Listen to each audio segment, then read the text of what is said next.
বন্ধুরা, পশ্চিমবঙ্গ সরকারের শিক্ষা জগতে যে সকল কন্ট্রাকচুয়াল শিক্ষাকর্মীরা রয়েছেন, বিশেষ করে সমগ্র শিক্ষা, এসএসকেএমএসকে, পৌরসভা, মাদ্রাসা, ভোকেশনাল, সকলের জন্য আজকে যে বিষয় নিয়ে আমাদের আলোচনা ভেরি ইম্পর্টেন্ট। আপনাদের সকলের কাছে রিকোয়েস্ট, যদি সময় থাকে অবশ্যই আজকের এই আপডেট নিশ্চয়ই শুনবেন শেষ পর্যন্ত।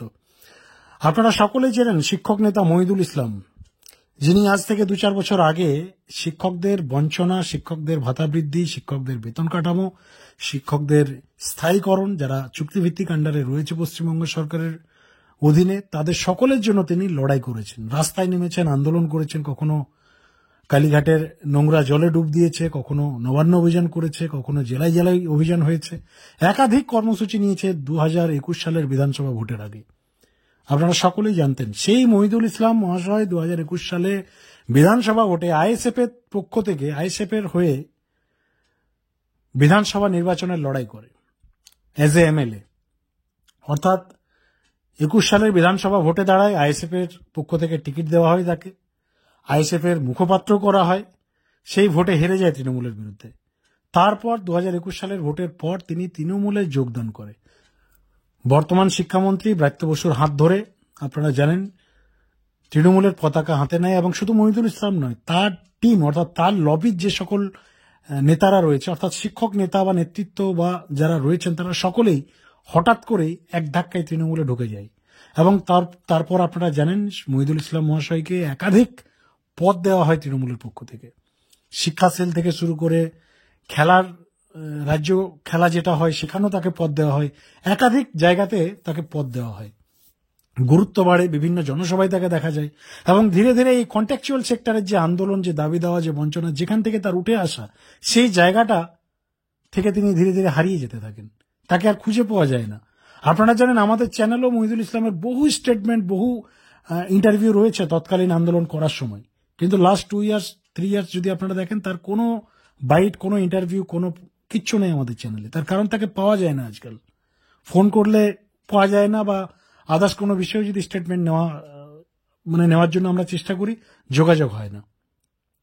তার টিমের যারা রয়েছে, অর্থাৎ তার টিমের একাধিক শিক্ষক নেতা বা নেত্রী যারা রয়েছেন, তাদের সঙ্গেও যখন আমরা কথা বলি, যোগাযোগ করার চেষ্টা করি, তারাও মুখ খুলতে নারাজ হয়।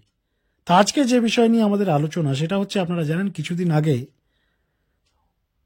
রাজ্যের শিক্ষামন্ত্রী ব্রাত্য বসু এই শিক্ষা জগতে বা শিক্ষা সেল, শিক্ষক সংগঠনে একাধিক রদবদল করেছেন। আর এই রদবদলে দেখা গেল মহিদুল ইসলাম সহ তার টিমের টোটাল মেম্বারকে ডানা ছেঁটে ফেলা হয়েছে, টোটালি তাদেরকে সরিয়ে দেওয়া হয়েছে। এবং এর নৈপথ্যেও কিছু কারণ রয়েছে। আপনারা জানেন শিক্ষামন্ত্রী ব্রাত্য বসুর সঙ্গে মহিদুল ইসলামের একটা মিসআন্ডারস্ট্যান্ডিং তৈরি হয়, বর্তমানে একটা দূরত্ব তৈরি হয়েছে। এবং এই সমস্ত বিষয় নিয়ে অবশেষে মহিদুল ইসলাম মহাশয় মুখ খুলেছেন। তার সোশ্যাল হ্যান্ডেলে তিনি বার্তা দিয়েছেন এবং তিনি বলেছেন যে কেউ কেউ লিখেছেন আমাদের দলনেত্রী ও মাননীয় মুখ্যমন্ত্রী অনুমতি নিয়ে সব কাজ করেন। প্রাথমিকের সেমিস্টার চালু করা নিয়ে প্রাথমিক পর্ষদ সভাপতির প্রেস কনফারেন্স দেখলাম, পরে মাননীয় মুখ্যমন্ত্রী প্রশাসনিক মিটিংয়ে এর সত্যতা বুঝতে পারলাম, সবটাই আপনাদের কাছে রাখলাম, প্রসঙ্গ শিক্ষা সেলের রদবদল।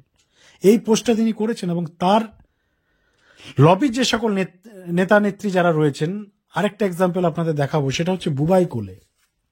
তিনি পার্শ্ব শিক্ষক যে সংগঠন, তৃণমূল পার্শ্ব শিক্ষক যে সংগঠন রয়েছে, সেই সংগঠনের হঠাৎ করেই তাকে কার্যকরী সভাপতি করা হয়েছিল। বুবাই কোলে মহাশয়কে সত্যি কথা বলতে পার্শ্ব শিক্ষক যে বর্তমান সংখ্যা রয়েছে 40,000 চেনেই না, 80% পার্শ্ব শিক্ষকও তাকে চেনে না। কোন বুবাই কোলে, কি অবদান, কোথায় কি আন্দোলন করেছে, track record zero, track record totally zero. তাকে যেটুকু দেখা হয় সোশ্যাল মিডিয়াতে বা দেখতে পায় শিক্ষকরা, কোথাও তৃণমূলের কোনো জনসভা হচ্ছে, অভিষেক বন্দ্যোপাধ্যায়ের সঙ্গে কোথাও সেলফি নিচ্ছে, কোথাও কোনো পুলিশ আধিকারিকের সাথে বসে সেলফি নেওয়া হচ্ছে, এইটুকুই অবদান বা এইটুকুই তার পরিচিতি সোশ্যাল মিডিয়াতে।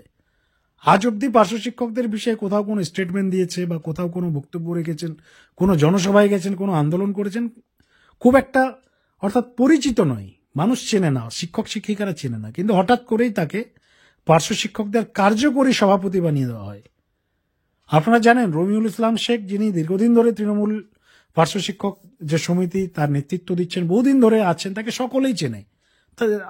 বিগত দিনে লড়াই করেছেন, আন্দোলন করেছেন, শিয়ালদা, ধর্মতলা, একাধিক তার ইতিহাস আছে। কিন্তু বুবাই গোলে মহাশয় যার কথা বললাম তার কোনো ইতিহাস নেই। হঠাৎ করে তাকে কার্যকরী সভাপতি বানিয়ে দেওয়া হলো। প্রায় 2-3 বছর সভাপতিও থাকলেন। যদি রেজাল্ট আপনারা দেখেন, আবার বিগ জিরো। ডান সাইডেও যদি রাখেন জিরোটাকে, তাও জিরো। বাঁ সাইডেও যদি রাখেন, তাও জিরো। অর্থাৎ কোনো সাইডেই কোনো অ্যাচিভমেন্ট তিনি করতে পারেননি। তার রেজাল্ট বড় একটা রসগোল্লা। অর্থাৎ পার্শ্ব শিক্ষকরা কিছু পায়নি। বুবাই কোলে মহাশয় অ্যাজ এ কার্যকরী সভাপতি হওয়ার পর যে পার্শ্ব শিক্ষকদের অনেক কিছু হয়ে গেছে বা পার্শ্ব শিক্ষকরা পেয়ে গেছে, বড় রসগোল্লা, এর বাইরে কিচ্ছু হয়নি। তো তাকেও বর্তমান রাজ্যের শিক্ষামন্ত্রী ব্রাত্য বসু হয়তো ভুল বুঝতে পেরেছেন, বা কোথাও হয়তো বুঝতে পেরেছেন যে আমার মিস্টেক হয়েছিল আগের সাংগঠনিক সিস্টেমে, তিনি ছেঁটে ফেলেছেন, তাকেও বদলে দেওয়া হয়েছে। বর্তমান সময়ে তিনি পার্শ্ব শিক্ষক এবং এসএস কেমিস্ট্রির একটা ফ্রেশ সংগঠন তৈরি করেছেন, যার মাথায় রাখা হয়েছে ওই রমিউল ইসলাম শেখ মহাশয়কে, যিনি নিজেও একজন পার্শ্ব শিক্ষক এবং দীর্ঘদিন ধরে পার্শ্ব শিক্ষকদের জন্য লড়াই করছেন।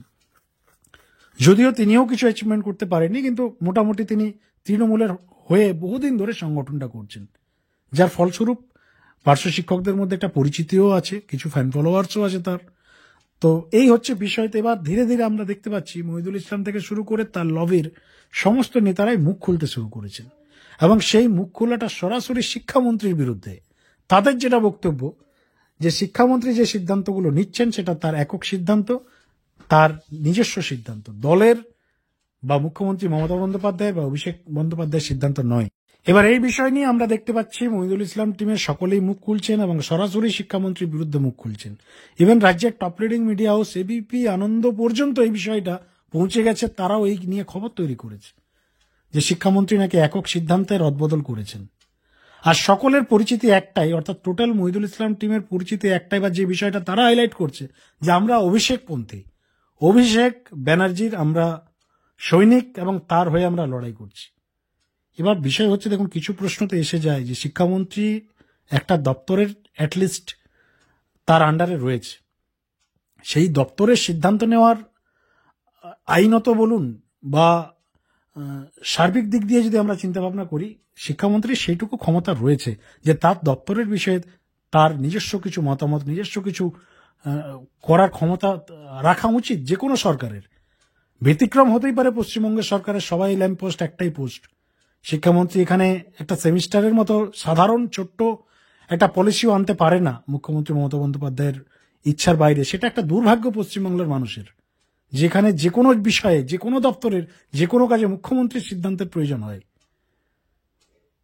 এবার দেখার বিষয়, শিক্ষামন্ত্রী এই যে উদ্যোগটা নিয়েছে, যে মডিফিকেশন করা হয়েছে শিক্ষক সংগঠনগুলোতে, শিক্ষা সেল থেকে শুরু করে একাধিক কন্ট্রাকচুয়াল সেক্টরের যে শাখা সংগঠনগুলো তৈরি হয়েছে, এখানে যে মডিফিকেশন করা হয়েছে, এখানে আবার নতুন করে রিচেঞ্জ হচ্ছে বা রিমডিফিকেশন হচ্ছে কিনা সেটাই এবার দেখার বিষয়। আর মহিদুল ইসলাম সহ তার টিমের